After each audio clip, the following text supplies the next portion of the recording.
Thank you. Thank you. Thank you, everybody. All right, everybody go ahead and have a seat. How's everybody doing today?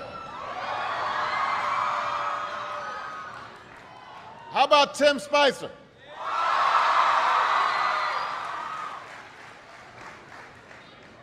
I am here with students at Wakefield High School in Arlington, Virginia, and we've got students tuning in from all across America, from kindergarten through 12th grade. And I am just so glad that all could join us today, and I want to thank Wakefield for being such an outstanding host. Give yourselves a big round of applause.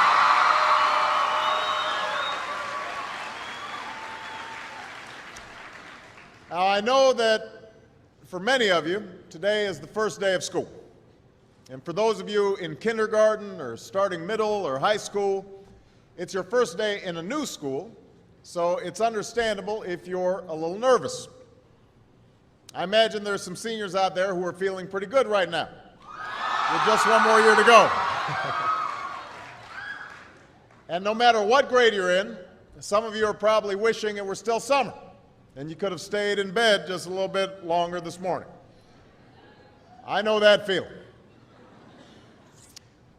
When I was young, my family lived overseas. I lived in Indonesia for a few years. And my mother, she didn't have the money to send me where all the American kids went to school.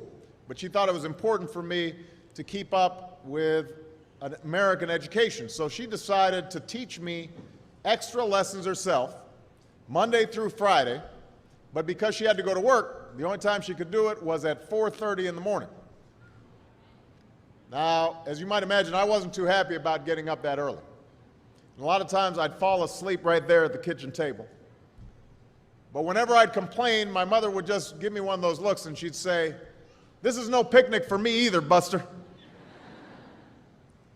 So I know that some of you are still adjusting to being back at school, but I'm here today because I have something important to discuss with you. I'm here because I want to talk with you about your education and what's expected of all of you in this new school year. Now, I've given a lot of speeches about education, and I've talked about responsibility a lot. I've talked about teachers' responsibility for inspiring students and pushing you to learn. I've talked about your parents' responsibility for making sure you stay on track and you get your homework done and don't spend every waking hour in front of the TV or with the Xbox. I've talked a lot about your government's responsibility for setting high standards and supporting teachers and principals and turning around schools that aren't working, where students aren't getting the opportunities that they deserve. But at the end of the day, we can have the most dedicated teachers, the most supportive parents, the best schools in the world, and none of it will make a difference. None of it will matter unless all of you fulfill your responsibilities. Unless you show up to those schools, unless you pay attention to those teachers, unless you listen to your parents and grandparents and other adults and put in the hard work it takes to succeed. And that's what I want to focus on today, the responsibility each of you has for your education. I want to start with the responsibility you have to yourself. Every single one of you has something that you're good at. Every single one of you has something to offer. And you have a responsibility to yourself to discover what that is.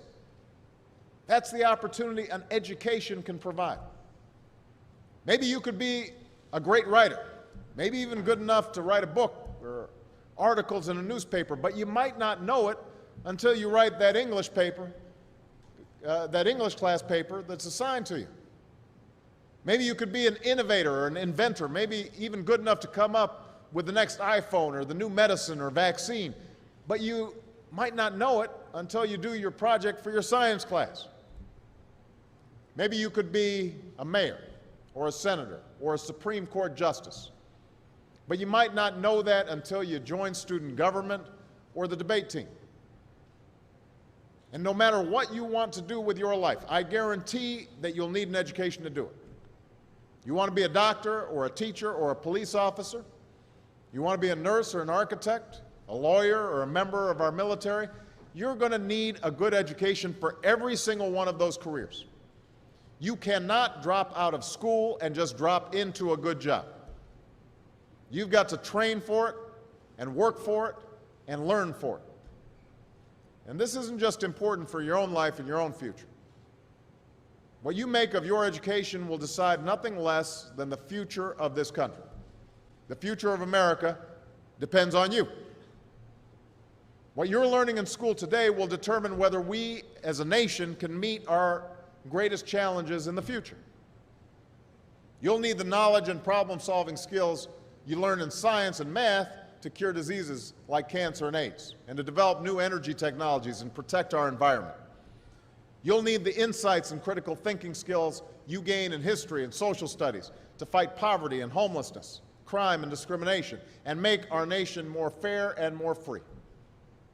You'll need the creativity and ingenuity you develop in all your classes to build new companies that will create new jobs and boost our economy. We need every single one of you to develop your talents and your skills and your intellect so you can help us old folks solve our most difficult problems. If you don't do that, if you quit on school, you're not just quitting on yourself, you're quitting on your country. Now, I know it's not always easy to do well in school.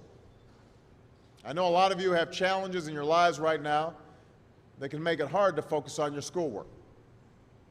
I get it. I know what it's like. My father left my family when I was 2 years old, and I was raised by a single mom who had to work and who struggled at times to pay the bills and wasn't always able to give us the things that other kids had. There were times when I missed having a father in my life. There were times when I was lonely and I felt like I didn't fit in. So I wasn't always as focused as I should have been on school, and I did some things that I'm not proud of, and I got in more trouble than I should have. And my life could have easily taken a turn for the worse. But I was lucky. I got a lot of second chances, and I had the opportunity to go to college and law school and follow my dreams. My wife, our First Lady, Michelle Obama, she has a similar story. Neither of her parents had gone to college, and they didn't have a lot of money. But they worked hard, and she worked hard so that she could go to the best schools in this country.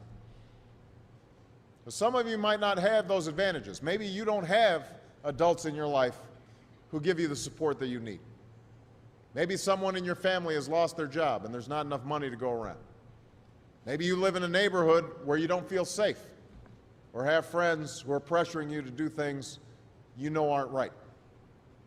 But at the end of the day, the circumstances of your life, what you look like, where you come from, how much money you have, what you've got going on at home, none of that is an excuse for neglecting your homework or having a bad attitude in school. That's no excuse for talking back to your teacher or cutting class or dropping out of school. There is no excuse for not trying. Where you are right now doesn't have to determine where you'll end up. No one's written your destiny for you, because here in America, you write your own destiny. You make your own future. That's what young people like you are doing every day all across America. Young people like Jasmine Perez from Roma, Texas. Jasmine didn't speak English when she first started school. Neither of her parents had gone to college. But she worked hard, earned good grades, and got a scholarship to Brown University, as now in graduate school studying public health, on her way to becoming Dr. Jasmine Perez. I'm thinking about Andoni Schultz from Los Altos, California, who's fought brain cancer since he was 3. He's had to endure all sorts of treatments and surgeries, one of which affected his memory, so it took him much longer, hundreds of extra hours, to do his schoolwork. But he never fell behind. He's headed to college this fall.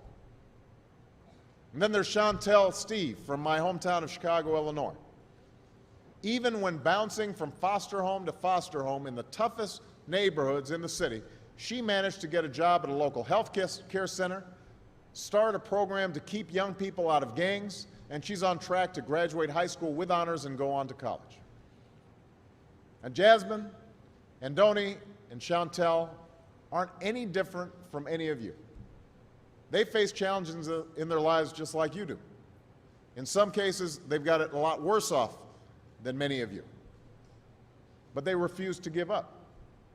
They chose to take responsibility for their lives, for their education, and set goals for themselves. And I expect all of you to do the same. That's why today I'm calling on each of you to set your own goals for your education and do everything you can to meet them. Your goal can be something as simple as doing all your homework, paying attention in class, or spending some time each day reading a book. Maybe you'll decide to get involved in an extracurricular activity or volunteer in your community. Maybe you'll decide to stand up for kids who are being teased or bullied because of who they are or how they look. Because you believe, like I do, that all young people deserve a safe environment to study and learn.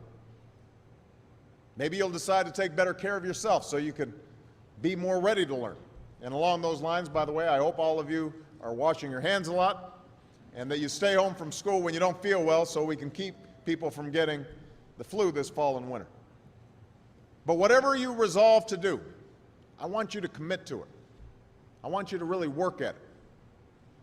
I know that sometimes you get that sense from TV that you can be rich and successful without any hard work, that your ticket to success is through rapping or basketball or being a reality TV star. Chances are you're not going to be any of those things. The truth is, being successful is hard. You won't love every subject that you study. You won't click with every teacher that you have. Not every homework assignment will seem completely relevant to your life right at this minute. And you won't necessarily succeed at everything the first time you try. That's okay. Some of the most successful people in the world are the ones who've had the most failures. J.K. Rowling, who wrote Harry Potter, her first Harry Potter book was rejected 12 times before it was finally published. Michael Jordan was cut from his high school basketball team. He lost hundreds of games and missed thousands of shots during his career. But he once said, "I have failed over and over and over again in my life, and that's why I succeed." These people succeeded because they understood that you can't let your failures define you. You have to let your failures teach you. You have to let them show you what to do differently the next time. So if you get into trouble, that doesn't mean you're a troublemaker. It means you need to try harder to act right.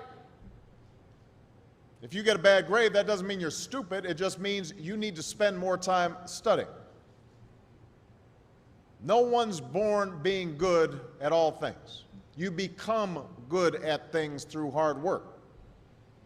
You're not a varsity athlete the first time you play a new sport. You don't hit every note the first time you sing a song. You've got to practice.